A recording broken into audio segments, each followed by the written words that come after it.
We're live. Welcome. Hi everyone, welcome to the SPFBO 10 or SPFBOX series of live readings. I'm Hannah Steenbock and I'm going to talk about my book, which is this one, South Breaks. South is epic fantasy. It's possibly not high, but it's definitely noble bright. The good guys win. It's also book one in an entire series that I'm still working to complete. Right now, I have 6 books out, and book 7 hopefully will come out in July. It kind of depends a little bit on my energy levels. South Breaks. The titles in this series are a little strange, but that's fine because they follow a system. South is a member of a group of magic users, people with power, as they're called in the series. And every house consists of 4 winds.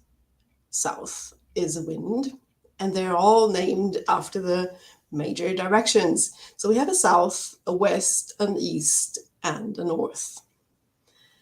The other 4 are elemental mages, and they are called, let me think, I'm a little nervous, I'm sorry. They're called Earth, who has earth powers, Sky, who handles lightning, Sun, who does heat and fire, and Moon, who does water and cold, obviously. Now, these people aren't exactly leading happy lives. They are cooped up in their house. They're controlled by priests of the Holy Empire. They live their entire lives in this group of 8 people, and they are ritually killed at the winter solstice in the 25th year. And this is where the books start out. Obviously, my characters escape that fate, or there wouldn't be a story. And you will get their adventures. They learn about their world, and as they learn about their world, because every experience of them has been tightly controlled by the priests, they don't know a whole lot about the world. So as they learn about their world, as they travel, so does the reader, and actually so do I as author. And being in book 7 right now, and I pretty much know what book 8 is going to be, and there's going to be a 9th one that brings them all together and sort of finishes the arc about the Holy Empire, which is getting what it needs to get. The priests have the reckoning in store. And I'm also thinking about a prequel, and that's not sure when I'll write that, but it's starting to take shape in my head, which will then become my freebie. Right now, South Breaks is free, or should be. Amazon is always a little tricky with the freebies, but you can always grab it in another store and just upload it to your Kindle.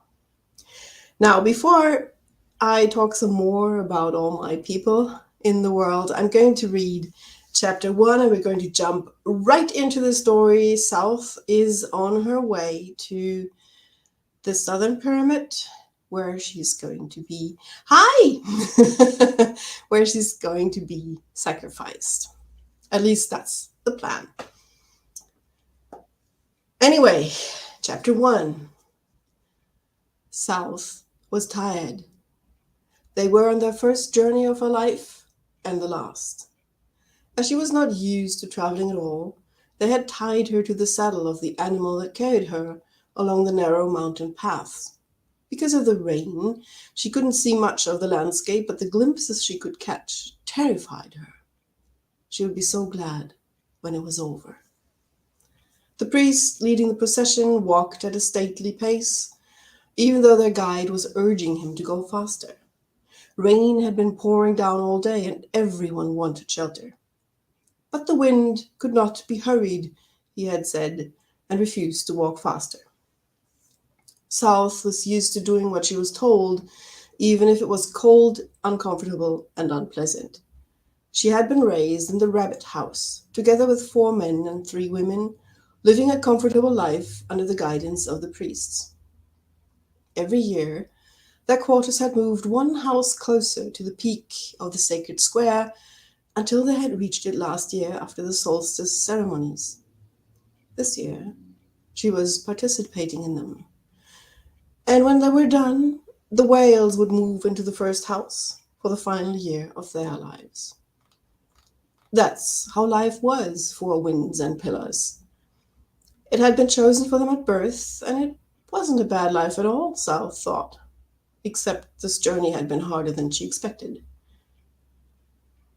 The rain got stronger, and now thunder rumbled, echoing from craggy mountain faces. The clouds got even darker, and South couldn't see much anymore. The animal didn't seem worried. She could see it moving its large ears, and once again their guide walked up to the priest and talked to him. The priest shook his head, but he did walk a little faster. Good. Soon they'd reach a village that served as a way station just as they had on the last 5 days. Or had that been 6? She couldn't remember. All she wanted was a hot bath and a soft bed. Her bones hurt from sitting in the saddle. The South Pyramid was the one furthest away from the holy city. Only now did she realize what that meant. She must be the only rabbit still alive. Of course, this year, new rabbits would be born and chosen, but her friends would all be dead by now. Her beloved moon had been the first of them to go. For once, she allowed herself to remember that moment. Now, I'm going to skip chapter 2 because it does contain some sentences that are not suitable for children, and YouTube would censor them.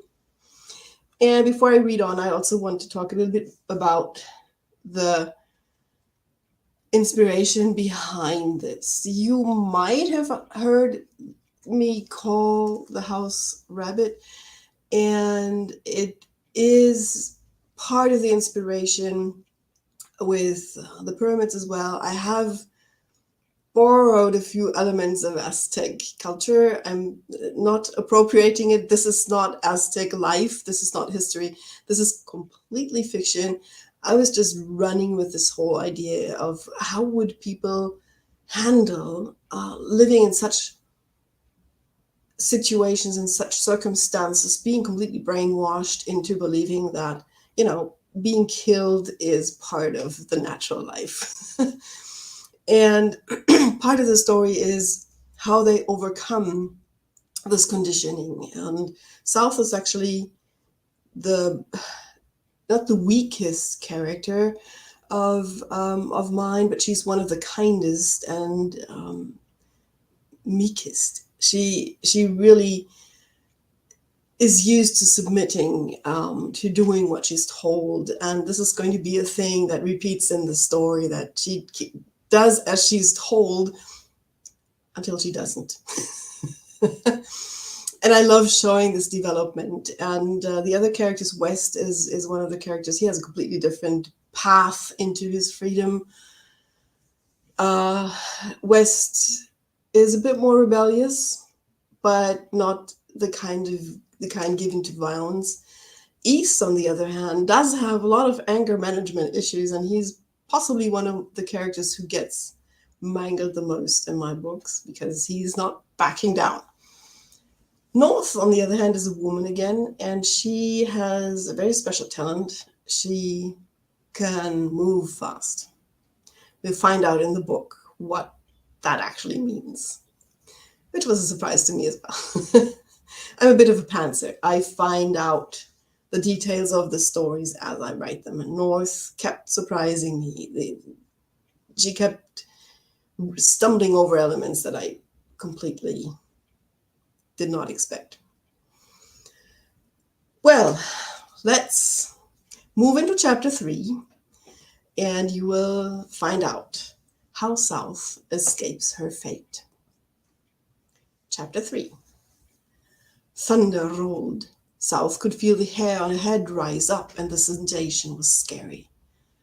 Their guide talked to the priest in a very urgent voice, but once again, he couldn't sway the leader of the procession. When little rocks began falling down the mountainside, South wondered at the cheerful sound they made, clattering and ringing.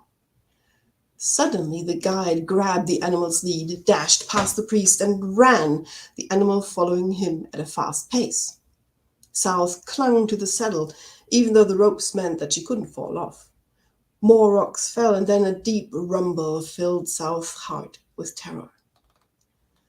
The guide stopped running. With quick movements, he undid the ropes tying South to the animal, then lifted her down and pushed her close to the rock wall. "Stay here." More rocks rained down, and the animal pressed in close to them. South stared as the whole mountain seemed to come down on them. The guide grabbed her cloak, tore it off, and tossed it into the abyss. "What?" She stared at him. "Saving a wind," he muttered. "Don't move. Wish us luck." She did as she was told, centering herself and focusing on being lucky enough to survive this rockfall. Very gradually, the rockfall became less and the noise eased. Soon, the only sound she could still hear was the rain and their breathing. All three of them had escaped without a scratch. South blinked at the guide. "What do we do now?" He took a deep breath. "Now, we climb." The rain eased even more, and far away, a ray of reddish sunlight broke through the clouds. To South, it looked like a promise. The guide took a few steps, sighed, and held out his hand. "Come, this will be the hardest thing you ever did, but we need to climb up and around this. With luck, we can regain the path." He had no idea. The hardest thing she had done was to make love to Moon just before his death. She could walk all night if she had to. They almost did. It took slow, careful steps to walk on the area of the rockfall before them. More than once, South slipped and was only kept from tumbling down the mountainside by the guide's hand. She marveled at the animal following them without being led. They moved up on the mountain, and for a while South thought they were also moving back into the direction they had come from. When the moon rose, she realized that this was indeed what the guide had been doing. They were climbing up and around the part of the mountain that had broken off. She was shocked to see how the only part of the path that was undamaged was where they had been huddling during the rockfall. An outcrop above the path had protected them, and the guide had known. She was getting very tired now, she realized. Her feet hurt, her legs were trembling, and she started to feel dizzy. "I'm sorry," she gasped. "I need a break." He looked at her and nodded quickly. "I should have given you some time to rest before now, but we're only just now out of the part that might also fall." She gazed at the mountains above them. It didn't look any different. Does it do that often?" The guide gave a little chuckle. "No, it does not, but often enough that we have tails." "I see." They sat down in silence, and South pondered their situation. "What do we do next?" "I will take you to our village. There you can rest and recover. I have a duty to fulfill." She bit her lip. She was a rabbit. She had to die. She had to protect the Holy Empire. He shook his head. "I have not saved you to watch you bleed out on that blasted pyramid." She blinked several times. "But..." His grim smile was visible even in the pale moonlight. "Oh, don't worry. They'll find someone. They..." "What?" He put his hand on her shoulder to her surprise. Few people touched the wind, but it felt good, almost like Moon. No, Moon was dead, just like all the others. "Don't even think about it," he said gently. "Just think about making it down the mountain for now. Soon we'll get to a path, and then you can ride my mule again." And I'm going to stop here, and I hope that I got you interested enough that you want to check out South. As I said, it's a freebie in all stores, so you can just grab it and read it and see if you like her story.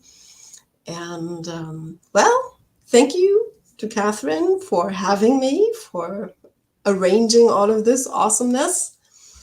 And feel free to contact me on social media. I'm mostly on Facebook and on Mastodon.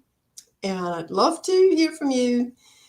And well, I'll say thank you for listening and goodbye.